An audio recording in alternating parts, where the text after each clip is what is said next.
Hi everyone. Today we're going to be doing another read through of Halvorn's Lucky Wolf. And we're going to be looking at chapter 8 called Miracle because it really gives us a deep look into Eyolf's profession as a seeress or seer. So, Miracle is here and it's chapter 8. I've already marked it with the bookmark. And we're going to be doing a reading of it. So here it is. And here's Eyolf with the baby. Miracle. Knock, knock, knock. Hildegun's knuckle raps at the door, her figure tense, a grudging pride in her mien. Hostile towards us, towards me, the cruel judge and lyncher of her master. Will you give me a fucking break? It's the middle of the night, hisses the irritated voice of Eyolf Solfrafen. It's me, Eyolf, speaks Hildegun. Open up, quickly. Footsteps inside the room. The door is opened by a middle-aged woman scantily dressed, the unlaced gown falling to cover her ample bosom. At her side, Eyolf emerges, in the nude, a vexed scowl on his face. A man on the bed behind them, tactfully hiding his face. Oh, it's you, Pearl. And you. He beams at Hildegun and scowls at Hakon. He is ignoring me deliberately, as if I were one with the shadows of the room. Eyolf, it's a woman. Complications in childbirth. They're asking for you. His expression suddenly turns sharp, alert, diligent, and he nods, signaling Hildegun to gather his leechcraft tools. Fun's over, boys and girls. Duty calls.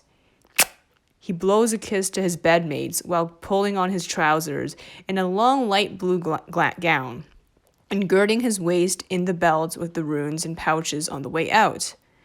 Thinking I can't hear him, or hoping I can, he spits out in Hildegun's ear between gritted teeth. I suppose. Want to tag along?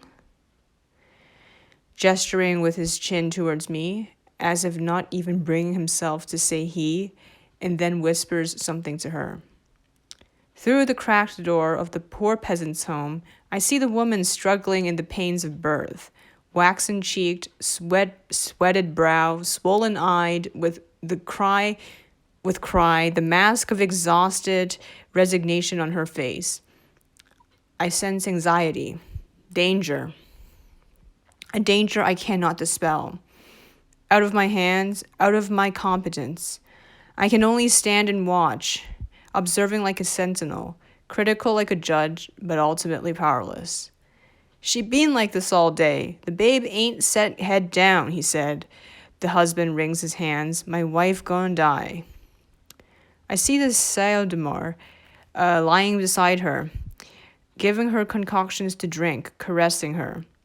He is whispering in her ear, rubbing her nether parts with oils and massaging her belly. He is placing charms upon her, uttering incantations. And when she is ready, she incites her to push. Through her screams, I hear him chant, in a low but soft voice, soothing, energizing, determined, assuring, again and again. I see the child emerging. I see the Sedmard take the tiny thing in his arms, cut the cord that is wrapped around its neck. He is holding it to his chest, rubbing it gently. It is breathing. It is done. The child is born alive. The mother saved. And that's it for our preview of Miracle, Chapter 8. So we can see some of Eyolf's expertise in the medical field here and how, he knows a lot of things about the woman's body that most men in the Dark Ages would not have known. So, this is why he is someone who is venerated in this novel and in this society because, he kind of is this kind of mystic who can do all these things that are gender transgressing, as Halvorn said in the preface. Here it is. The more I delved into these topics, the clearer was in my head the portrait of Eyolf, whose name can be translated as Lucky Wolf, a man bold enough to challenge societal norms, to assume imagery borrowed from Balder, god of light, and Freyr, god of virility, to formulate and spread his doctrines on wisdom, magic, vitality, and fertility in that tumultuous time in conventional society. Thus, Eyolf is thrice a transgressor. His androgyny challenges the very concept of manliness, which was very big in Norse society. The profession which he obstinately thrives in has been made illegal by royal decree, and the numerous unethical choices he makes in his life render him amoral. So that's it for today's reading of Lucky Wolf. If you want to get a hard copy of Helevorn's Lucky Wolf, please check out her Instagram.